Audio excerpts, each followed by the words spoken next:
Hello दोस्तों, क्या हाल। आज स्टार्ट करने जा रहे हैं एनाटॉमी एंड फिजियो। तो इसमें कैसे पढ़ना है इस पूरे चैप्टर को, या फिर कहते पूरे सब्जेक्ट को। इसमें कौन कौन से चैप्टर्स हैं, कौन कौन से टॉपिक्स हैं, तो इसके बारे में भी डिस्कस करेंगे। बाकी आज एक जनरल इंट्रोडक्शन की बात होगी।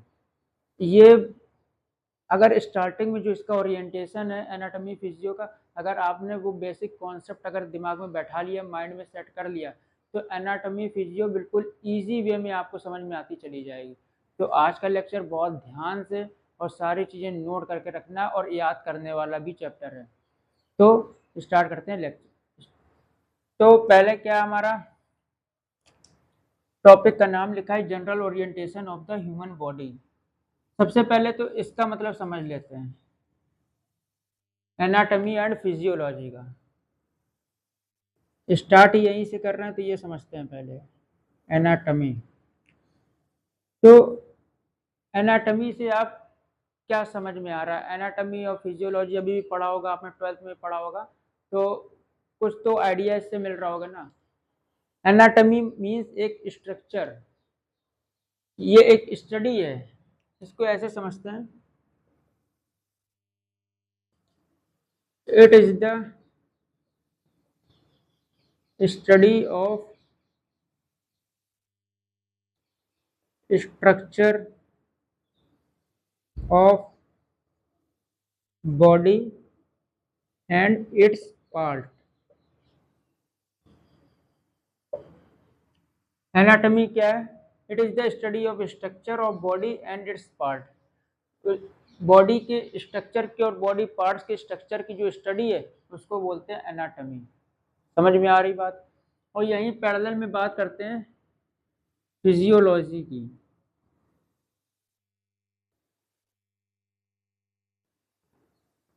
फिजियोलॉजी की बात करते हैं। अब फिजियोलॉजी में ये पढ़ना है study of mechanism, function of body and it's part. Difference clear हो रहा है एनाटॉमी में और फिजियोलॉजी में? एनाटॉमी में हम क्या पढ़ते हैं, ये उसके जो बॉडी का स्ट्रक्चर है, उसके जो पार्ट्स का स्ट्रक्चर है, उनके बारे में हम यहाँ जानते हैं, पढ़ते हैं। और फिजियोलॉजी में क्या पढ़ते हैं, उसके बॉडी पार्ट्स की फंक्शन, उसके मैकेनिज्म, कैसे वो वर्क करता है, क्या फंक्शन करता है, क्या काम करता है, वो किस में पढ़ना है? फिजियोलॉजी में। सिंपल से आप इस तरीके से समझिए,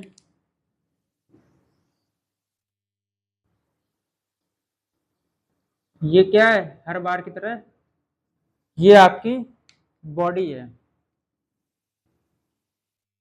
योर बॉडी। ठीक है, इसको समझते हैं लाइक अ कार।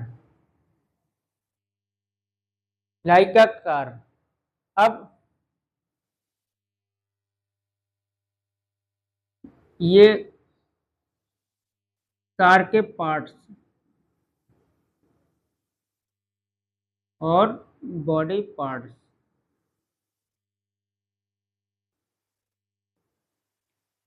आपकी बॉडी है, या फिर इसको एक कार समझिए, ये एक कार है। कार के पार्ट्स कैसे होते हैं, उनका क्या स्ट्रक्चर होता है, कहाँ पे होते हैं, ये किस में पढ़ेंगे? एनाटॉमी में। एनाटॉमी में पढ़ेंगे। अब ये हाउ वर्क, ये कैसे काम करते हैं, जो ये कार के पार्ट्स हैं या बॉडी के पार्ट्स हैं, क्या काम करते हैं, कैसे काम करते हैं, ये किस में पढ़ेंगे हम लोग? फिजियोलॉजी में पढ़ेंगे। समझ में आ रही बात? बहुत आसानी से समझना है, क्योंकि ये जनरल इंट्रोडक्शन लेक्चर है। अगर यहीं से बेसिक वीक हो जाएगा तो आगे के चैप्टर्स जो हैं, आगे के टॉपिक्स हैं, उसमें समझने में प्रॉब्लम आएगी। एनाटॉमी फिजियो में डिफरेंस क्लियर हुआ? एक एक एग्जांपल समझ लेते हैं। Example, where is your heart located. Heart कहाँ पे लोकेटेड है, ये किस में पढ़ेंगे, एनाटॉमी में पढ़ेंगे। अब यहाँ पे क्या पढ़ेंगे, फिजियो में।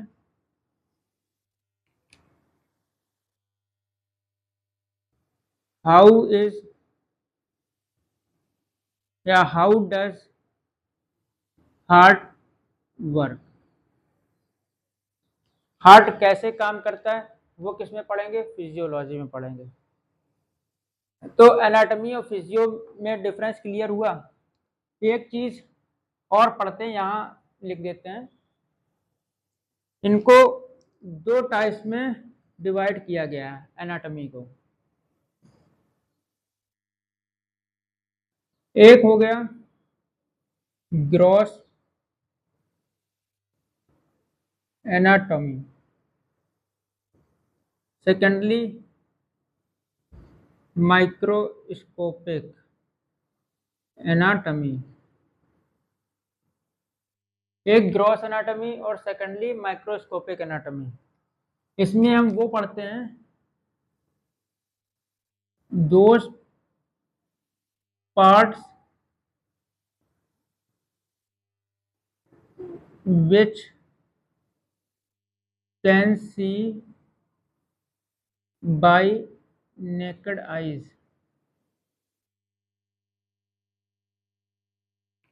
ठीक है, naked eyes.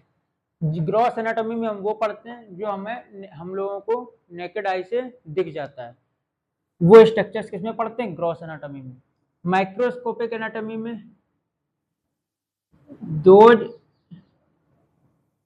Structure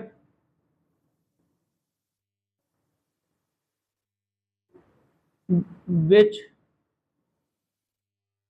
cannot be seen by my naked eyes। तो उसकी स्टडी किससे करते हैं, माइक्रोस्कोपी की हेल्प से, माइक्रोस्कोप की हेल्प से उसकी स्टडी करते हैं। एनाटॉमी फिजियो में डिफरेंस क्लियर हुआ। ये बहुत इंपॉर्टेंट है, दोनों चीजें समझना। बेसिक यही है, एनाटॉमी फिजियो में हमको कैसे पढ़ना है, इस तरीके से पढ़ना है। एनाटॉमी में क्या पढ़ते हैं, इसका स्ट्रक्चर पढ़ते हैं और पार्ट्स का स्ट्रक्चर पढ़ते हैं। एग्जाम्पल, हार्ट कहाँ पे लोकेटेड है, ये एक क्या स्ट्रक्चर ही हम लोग देख रहे हैं, और कैसा दिखता है तो वो एनाटॉमी में आ जाएगा। फिजियोलॉजी में हार्ट का मैकेनिज्म क्या है, वो क्या फंक्शन करता है, वो किस में आ जाएगा, फिजियोलॉजी में आ जाएगा।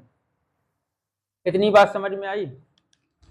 अब बात करते हैं कुछ टर्म्स की, जैसे कि कुछ स्टैंडर्ड टर्म बनाए गए हैं समझने के लिए, ये नोट कर लीजिएगा, बाकी आपको नोट्स में प्रोवाइड कर दिए जाएंगे। ये अकॉर्डिंग टू बिल्कुल सिलेबस ही चल रहा है, जो डिप्लोमा का सिलेबस है पैरामेडिकल का, उसी के अकॉर्डिंग चल रहा है।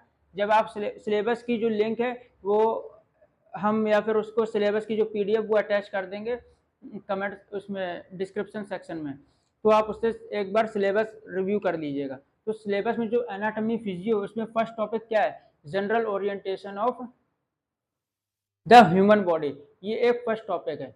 अब इसमें क्या पढ़ना है वो हम लोग जान लेते हैं। एनाटॉमी फिजियो का मतलब समझ में आ गया। अब पढ़ना है इसमें various terms used in anatomy. कौन से टर्म्स हैं जो हम एनाटॉमी में यूज करते हैं। तो सबसे पहले तो आ जाते हैं एनाटॉमिकल, दो चीजें याद रखना, एक एनाटॉमिकल पोजीशन याद रखना और डायरेक्शनल पोजीशन एक याद रखना, डायरेक्शनल टर्म। तो इसको क्या कहते हैं, anatomical position. General orientation of the human body का मतलब ऐसे समझ लीजिए कि कोई भी डॉक्टर हो, नर्स हो, या फिर कोई भी जो प्रैक्टिशनर है, वो कैसे पता लगाएगा या फिर कैसे आइडेंटिफाई करेगा कि बॉडी में कौन सा पार्ट कहाँ पे है, ये उसको स्टडी के थ्रू ही पता चलेगा। तो बॉडी का क्या स्ट्रक्चर है, और फिजियोलॉजी में पता करते हैं बॉडी के जो पर्टिकुलर स्ट्रक्चर है, बॉडी पार्ट है, वो कैसे वर्क करता है। तो ये जनरल ओरिएंटेशन है। अब इसमें क्या कुछ टर्म्स याद करते हैं या फिर कुछ टर्म्स समझते हैं, इनको मेनली याद करना है। एनाटॉमिकल पोजीशन जो एक कह दीजिए स्टैंडर्ड बनाया गया है, स्टैंडर्ड या यूनिवर्सल भी कह सकते हैं। सपोज बॉडी इज स्ट्रेट, ये क्या है, बॉडी स्ट्रेट है। इसमें लिख दीजिए एग्जाम्पल, बॉडी इज स्ट्रेट, ये एक स्टैंडर्ड बनाया गया, बॉडी सीधी है, बॉडी स्ट्रेट है। तो ये आपको भी पता है, सबको पता है बॉडी क्या है, स्ट्रेट है, ये एक स्टैंडर्ड है। और उसके बाद palm is facing forward, palm है ये जो है वो क्या कर रहा है, फॉरवर्ड की तरफ फेस कर रहा है, उसका जो फेस है एक तरीके से कह सकते हैं वो फॉरवर्ड है। तो क्या आ जाएगा, palm is facing forward. Or face, face क्या है, फेस को बैकवर्ड तो नहीं कहेंगे, फेस क्या है, फॉरवर्ड है, तो फेस भी क्या आ जाएगा, forward. Face is in forward position.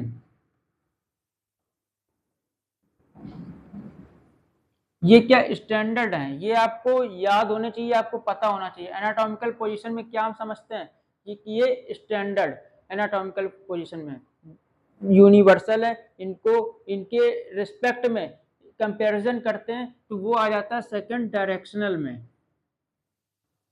Directional terms, anatomical position या टर्म्स कह सकते हैं, डायरेक्शनल टर्म्स।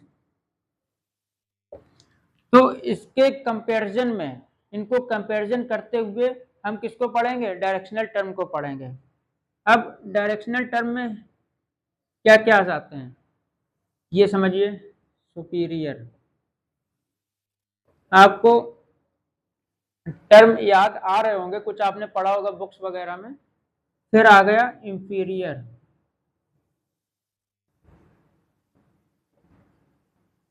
Superior, inferior. तो ये चीजें कैसे समझनी है, सुपीरियर मतलब टॉप, इंफीरियर मतलब bottom, superior top, inferior bottom.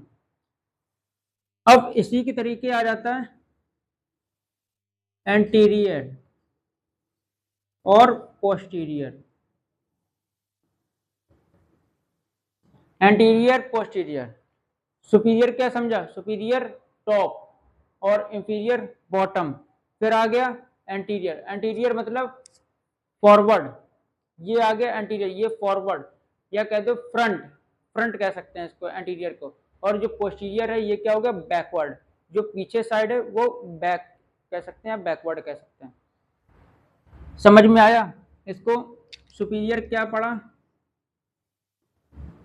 Top, bottom, और फिर एंटीरियर में पढ़ा फ्रंट और बैक। इतना समझा। अब यहां पे समझ लीजिए कुछ टर्म। अब आ गया मीडियल, मीडियल सुपीरियर समझ गए, ये सारी चीजें जैसे सुपीरियर समझा था टॉप सुपीरियर, और फिर इसके बाद इंफीरियर बॉटम इंफीरियर, फिर उसके बाद एंटीरियर फ्रंट पोस्टीरियर बैक। और मीडियल को क्या समझेंगे, सपोज ये नोज है, ये ईयर, दो आईज के, आई समझिए ईयर्स नहीं है, आईज के ये मीडियम में है या कह दो मीडियल में है, मिडिल लाइन में है, तो उसको बोलते हैं मीडियल। तो ऐसे याद रख सकते हैं, इसको बोल देते हैं मिडिल लाइन। फिर इसके बाद याद रखिए प्रोक्सिमल, प्रोक्सिमल फिर है डिस्टल। प्रोक्सिमल में near, distal far away. Proximal near. अब ये एक स्टैंडर्ड जैसे बनाया बॉडी, बॉडी क्या है एक स्टेट है, ठीक है। अब ये और ये दो कंपैरिजन ले लिए। अब इसमें बोला जाएगा प्रोक्सिमल, ये जो रेड वाला मार्कर है ये क्या है, ये डिस्टल है, क्या है ये फार है, बॉडी से फार अवे है, डिस्टेंस ज्यादा है। और ये ब्लू मार्कर है, ये ब्लू वाला, तो ये क्या है बॉडी के नियर है, तो ये क्या है नियर द बॉडी, या कहते हैं नियर द बॉडी सरफेस, तो ये बॉडी सरफेस के नियर पे है, तो इसको बोलेंगे क्या बोलेंगे proximal, proximal to the body. ये हो गया डिस्टल टू द बॉडी। समझ में आया term, proximal means near, distal mean far away. इतनी चीजें आपको समझनी है। स्टैंडर्ड एक बना दिया, बॉडी स्टेट है, ये एक स्टैंडर्ड है, इसको कोई बदल नहीं सकता, बॉडी स्टेट ही रहेगी, जो स्टैंडर्ड टर्म है। फिर सेकंड इसका पढ़ा था example face, face is in forward direction, face किसको रिप्रेजेंट करता है फॉरवर्ड डायरेक्शन को, पाम, पाम किसको रिप्रेजेंट कर रहा है फॉरवर्ड, किसकी तरफ फेस कर रहा है फॉरवर्ड की तरफ कर रहा है। तो ये किस क्या होगा, इसके टर्म्स कुछ आपको जो याद रखने थे, एनाटॉमिकल पोजीशन और या टर्म्स और डायरेक्शनल टर्म्स, ये आपको समझ में आए। अब इसके बाद आगे लेके चलते हैं बॉडी प्लेन्स, बॉडी प्लेन्स को समझते हैं, इसको हटा देते हैं। बॉडी प्लेन से क्या समझ में आता है आपको कि ये कोई प्लेन एज सच होता नहीं है हमारी बॉडी में, ये हम लोग क्यों पढ़ते हैं, बॉडी प्लेन्स को क्यों बनाया हम लोगों ने या साइंटिस्ट ने जो भी इसकी रिसर्च करते हैं, बॉडी प्लेन्स को क्यों बताया गया, क्यों पढ़ने के लिए, क्यों इसकी स्टडी करने के लिए बोला गया, क्यों स्टडी होती है इसकी, क्या पढ़ना है body planes.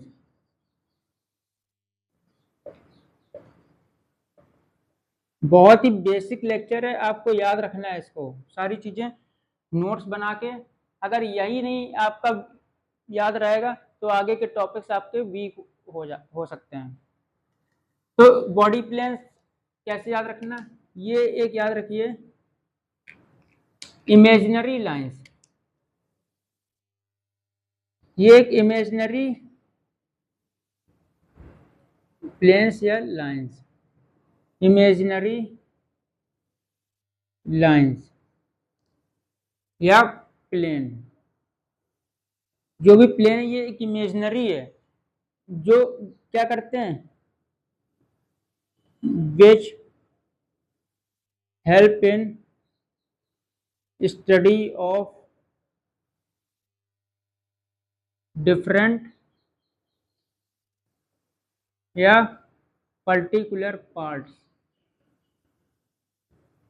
Particular parts of body, ये हमको पढ़ना है। बॉडी प्लेन्स कोई लाइंस नहीं होती, या फिर कह दो कि ये लाइंस डिवाइड कर रही बॉडी को, ऐसा कुछ नहीं होता, सिर्फ ये एक इमेजिनरी लाइंस है, इमेजिनरी प्लेन है, जो क्या करता है डिफरेंट या पर्टिकुलर पार्ट, डिफरेंट पार्ट्स के बॉडी को या पर्टिकुलर कोई पार्ट्स को स्टडी करना, उसमें हेल्प करता है स्टडी करने में। समझ में आई। अब ये जो बॉडी पार्ट्स हैं ये 3 टाइप्स में डिवाइड है। सबसे पहले सजाइटल प्लेन, फिर सेकंड है फ्रंटल, सबसे थर्ड, चलो इसको पहले समझ लेते हैं सजाइटल प्लेन को। सजाइटल प्लेन कोई भी पार्ट है, या फिर ये एक समझ लीजिए बॉडी है, इसको यहाँ से डिवाइड करना है या कहीं से भी इसको डिवाइड करना है, लेफ्ट राइट में डिवाइड करते हैं तो इसको क्या बोलते हैं सजाइटल प्लेन बोलते हैं। सजाइटल प्लेन में भी 2 पार्ट्स आते हैं आगे, अगर ये मिड से बिल्कुल जैसे जो ये एरिया है समझ लीजिए, इसके अगर मिड से हम डिवाइड कर रहे हैं तो ये किस में आ जाएगा, ये मिड सजाइटल में आ जाएगा। और अगर इसमें लेफ्ट में सपोज पार्ट ज़्यादा है या राइट में पार्ट कम है, तो ये जो इर्रेगुलर होता है डिवीजन, तो उसको लेफ्ट राइट में इर्रेगुलर डिवीजन अगर हो रहा है तो उसको बोलते हैं पैरासजाइटल। अगर मिड में डिवीजन हो रहा है तो उसको बोलते हैं मिड सजाइटल। ये आपको टर्म ये आपको याद रखना है। तो क्या याद रखना है? मिड सजाइटल आपको नोट्स में प्रोवाइड कर दिया जाएगा, आपको केवल यहाँ पे समझना है अभी। और फिर आ गया पैरासजाइटल। पैरासजाइटल,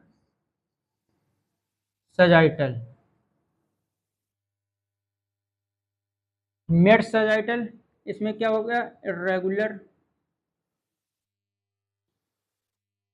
इर्रेगुलर डिवीजन, इसमें मिडिल, एट मिडिल डिवीजन, इसमें मिडिल में डिवीजन होता है, इसमें इर्रेगुलर डिवीजन होता है। कैसे होता है? लेफ्ट राइट, लेफ्ट राइट में डिवीजन होता है। सपोज ये हो गया, ठीक है। अब इसमें क्या करना है? डिवीजन करना है। तो ये अगर इस तरीके से हो रहा है, इर्रेगुलर हो रहा है, तो ये क्या हो गया? ये इसमें आ गया पैरासजाइटल में। और अगर ये मिड में बिल्कुल हो रहा है तो ये किस में आ जाएगा? मिड सजाइटल में आ जाएगा। इतनी बात समझ गए? मिड सजाइटल और पैरासजाइटल। अब फिर इसके बाद आता है फ्रंटल, कोरोनल भी बोलते हैं इसको, वर्टिकल भी बोलते हैं, वर्टिकल। और थर्ड में आता है ट्रांसवर्स। ट्रांसवर्स इसको हॉरिजॉन्टल भी बोलते हैं, हॉरिजॉन्टल। जैसे कि आपको टर्म से ही समझ में आ रहा होगा, ट्रांसवर्स, ट्रांसवर्स सेक्शन कटिंग करते हैं, या फिर ट्रांसवर्स प्लेन, या फिर वर्टिकल प्लेन जो आ जाता है कोरोनल में और फ्रंटल में। अब इसमें कैसे प्लेन देखते हैं ट्रांसवर्स में और फ्रंटल में? फ्रंटल, वर्टिकल, सपोज ये बॉडी है, तो अगर इसको इस तरीके से डिवीजन करेंगे तो ये किस में आ जाएगा? फ्रंटल में। और अगर ये जो बॉडी है, अगर इसको इस फेस में डिवाइड कर रहे हैं तो ये किस में आ जाएगा? हॉरिजॉन्टल में आ जाएगा। समझ में आ रहा है? फ्रंटल मतलब वर्टिकल, वर्टिकल ये लाइन, और हॉरिजॉन्टल ये लाइन। अगर हॉरिजॉन्टल कट हो रहा है, हॉरिजॉन्टल प्लेन बन रहा है, तो ये किस में आ जाएगा? ट्रांसवर्स में आ जाएगा। और वर्टिकल प्लेन बन रहा है तो ये फ्रंटल में आ जाएगा, कोरोनल में आ जाएगा। तो ये कुछ टर्म्स थे जो आपको याद रखने थे। क्या क्या याद किया आपने? वो अभी तो बॉडी प्लेन्स पढ़ा, इसके पहले क्या पढ़ा? कुछ डायरेक्शंस पढ़ी, कुछ टर्म्स पढ़े। कौन से डायरेक्शन टर्म्स? एनाटॉमिकल पढ़ा, और कौन सा पढ़ा? डायरेक्शनल पढ़ा। जो एनाटॉमिकल होता है वो क्या होता है? स्टैंडर्ड होता है, और उसी के कंपैरिजन में हम पढ़ते हैं डायरेक्शनल टर्म को। अब फिर उसके बाद आ जाता है इसमें, जब सिलेबस देखेंगे इसमें अगला पार्ट दिया है total number of bones. Total number of bones, इसमें अलग से इसका पूरा चैप्टर टॉपिक बना के दिया है, जिसको बोलते हैं ऑस्टियोलॉजी। ऑस्टियोलॉजी क्या है? एक स्टडी ऑफ बोन है, बोन्स की स्टडी को हम लोग बोलते हैं ऑस्टियोलॉजी। टोटल बोन्स आपको पता है हमारी बॉडी में कितनी है? 206 एडल्ट में। ये क्या है? टोटल बोन है। अब इसको कुछ डिवाइड किया गया है, अपेंडिकुलर या एक्सियल, इस तरीके से इनको बोन्स को डिवाइड किया गया है। और भी इसमें डिवाइड करते हैं, स्कल में डिवाइड करते हैं, वर्टिब्रल कॉलम में डिवाइड करते हैं। ये आपको सिर्फ नेम ऐसे बता रहे हैं कैसे कैसे डिवाइड करते हैं। और इसमें ईयर्स की बोन्स को डिवाइड करते हैं। ऐसे बहुत सी डिवीज़न है जो आपको याद रखना है। क्रेनियम के अंदर फिर आ जाता है, उसमें फेशियल आ जाता है।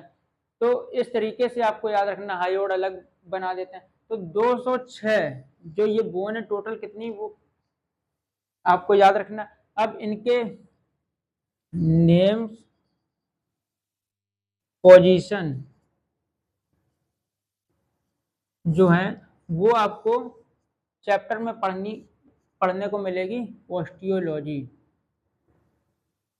ऑस्टियोलॉजी इसका मतलब होता है स्टडी ऑफ बोन्स। जो बोन्स की स्टडी है उसको बोलते हैं ऑस्टियोलॉजी। तो जो नेम एंड पोजीशन जो इसकी है वो आपको पढ़ने को मिलेंगी ऑस्टियोलॉजी में। तो आपको केवल इतना आइडिया लेना था, टोटल नंबर ऑफ बोन्स कितनी होती है, 206 होती हैं। और उसमें कुछ इस तरीके से आप बता सकते हैं, पेंडिकुलर और एक्सियल में डिवाइड किया गया है। और इनकी जो नेम्स पोजीशन है वो ऑस्टियोलॉजी में पढ़ने को मिलेंगे। तो ये एक बेसिक आइडिया देना था। अब बात आती है ऑर्गेनाइजेशन। हमारी बॉडी में किस तरीके से ऑर्गेनाइजेशन होता है, किस तरीके का फॉर्मेशन होता है बॉडी में, बॉडी का। तो आपको एक चैप्टर आपने पढ़ा होगा सेल। तो सेल में क्या है, यहाँ पे भी पढ़ाया जाएगा। इसके बाद शायद नेक्स्ट जो लेक्चर होगा वो सेल का ही होगा।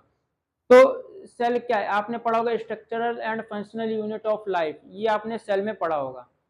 तो इसी में हम पढ़ना है आज ऑर्गेनाइजेशन ऑफ बॉडी, कैसे एक सेल से पूरी बॉडी फॉर्मेशन, बॉडी का ऑर्गेनिज्म का फॉर्मेशन होता है, कैसे बनता है।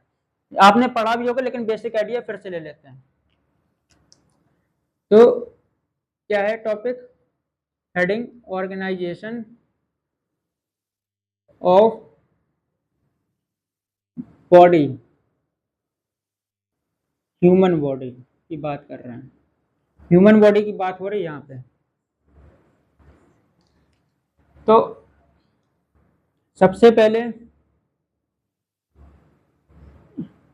आप ये समझिए,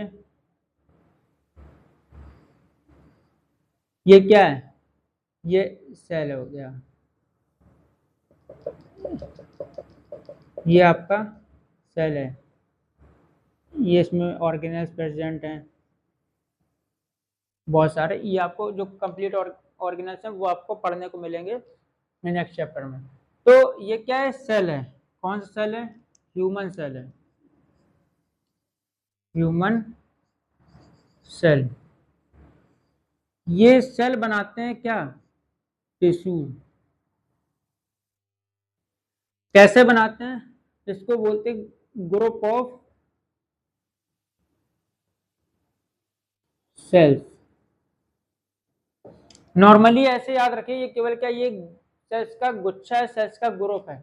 बाकी और जो डिटेल है टिश्यूज की वो और सेल्स की वो आपको क्लियर की जाएगी। बेसिक आपको समझना है, ह्यूमन एक सेल है या कोई भी सेल है, उसके ग्रुप ऑफ सेल्स को क्या बोलते हैं, टिश्यू बोलते हैं। और फिर आगे ये बनाता है ऑर्गन्स। ऑर्गन्स कैसे बनाता है, group of tissue.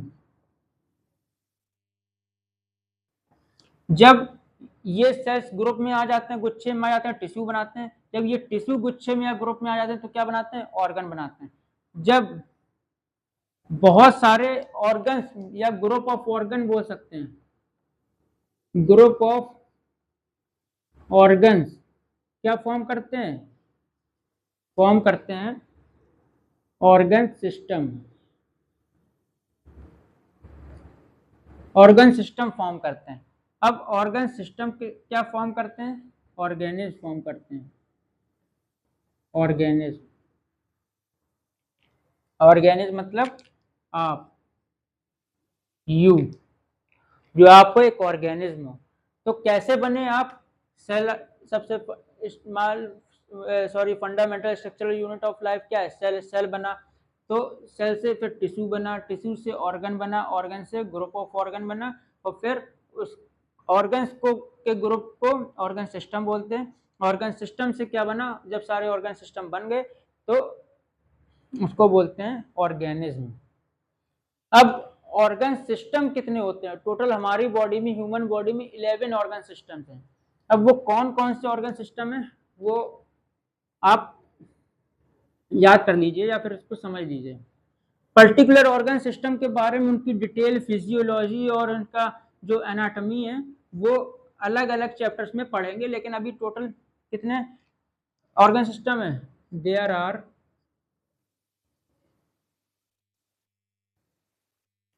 Total 11 organ system in human body।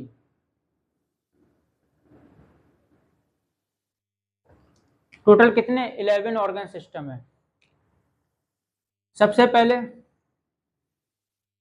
उनके आपको अभी क्या नाम याद रखने, कौन कौन से हैं? स्केलेटल सिस्टम,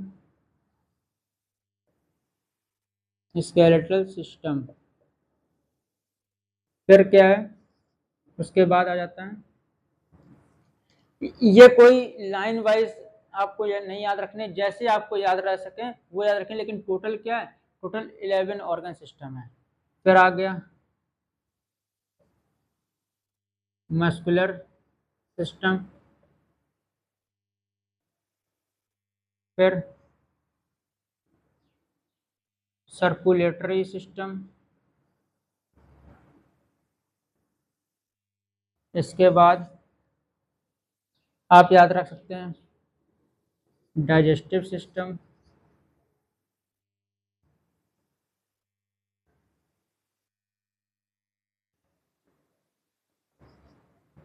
एक्सक्रीटरी सिस्टम,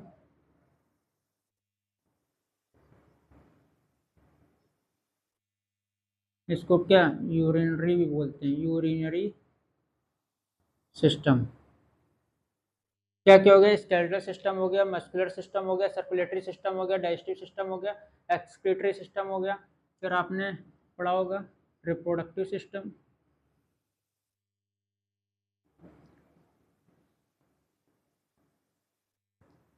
फिर इसमें आ गया इम्यून सिस्टम,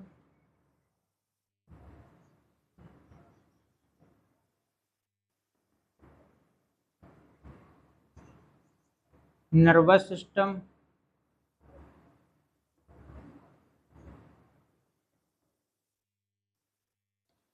फिर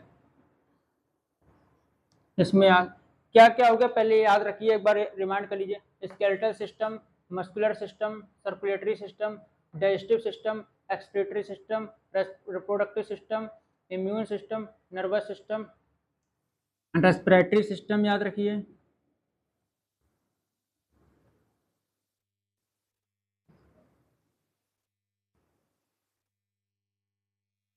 और याद रखिए इंटेग्यूमेंट सिस्टम।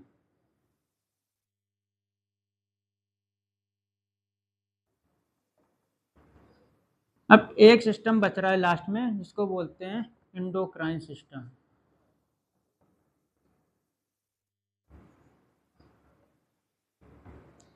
तो टोटल कितने सिस्टम है?